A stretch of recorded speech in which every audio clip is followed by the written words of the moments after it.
Ubalozi wa Tanzania nchini Afrika ya Kusini umethibitisha kukamatwa kwa raia 90 wa Tanzania na kuhifadhiwa katika kituo cha urudishwaji makwao Lindela kufuatia msako wa wahamiaji haramu nchini humo. Taarifa ya ubalozi wa Tanzania inakuja huku kukiwa na wimbi la taarifa mbalimbali juu ya hatma ya Watanzania waishio Afrika Kusini kutokana na vuguvugu linaloendelea dhidi ya raia wa kigeni. Akizungumza kwa njia ya simu na IOTV, balozi wa Tanzania nchini humo James Bwana amesema ni kweli kuna Watanzania waliokamatwa kutokana na msako huo na hivi sasa wanafanya jitihada ili kuweza kuwarejesha nyumbani. Jamhuri ya Afrika Kusini kama zilivyo nchi nyingine inaendelea na kazi ya kila siku ya kulinda mipaka na hali ya usalama ya raia wanaoishi katika nchi hii na mali zao na kadhalika na kadhalika. Kwa hiyo taasisi mbalimbali za nchi hii kila moja imekuwa ikishughulika na eneo lake, na kwa upande wa wanaohusika na masuala ya uhamiaji,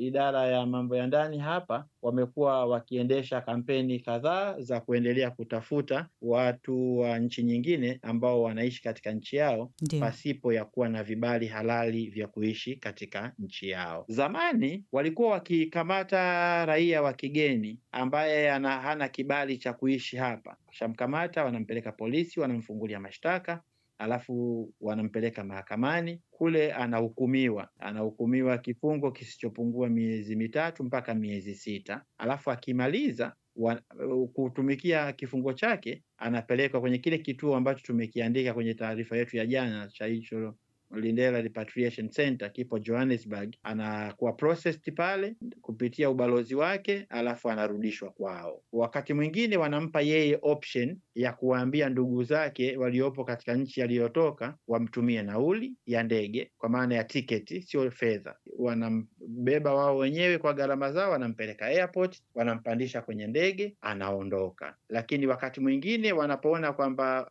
yule mtu aliye naye pale hana ndugu wa kumtumia tiketi, serikali ya Afrika Kusini imekuwa na utaratibu wa kuwakatia tiketi yenyewe watu hao na kuwapakiza kwenye ndege na kuwarudisha katika nchi walizotoka. Januari Desemba 2025, Watanzania wenzetu wapatao 450 waliokuwa wakiishi katika Jamhuri ya Afrika Kusini bila ya kuwa na vibali halali vya kiuhamiaji waliweza kurejeshwa Tanzania kwa gharama za serikali ya Afrika ya Kusini. Kwa hiyo ukipiga wastani wa tiketi ya mtu mmoja kurudi ya takribani randi 8,000 Januari Desemba 2025, serikali ya Afrika Kusini ilitumia kiasi kisichopungua ni randi milioni 3.6 kuturudishia nyumbani Watanzania wenzetu ambao walikuwa wanaishi huku bila kuwa na vibali, na wenyewe walisema hawana nauli za kurudi. Ni sawasawa na shilingi milioni 570 za Tanzania. Sasa hiyo ni kwa mwaka jana peke yake na ni kwa Watanzania peke yake.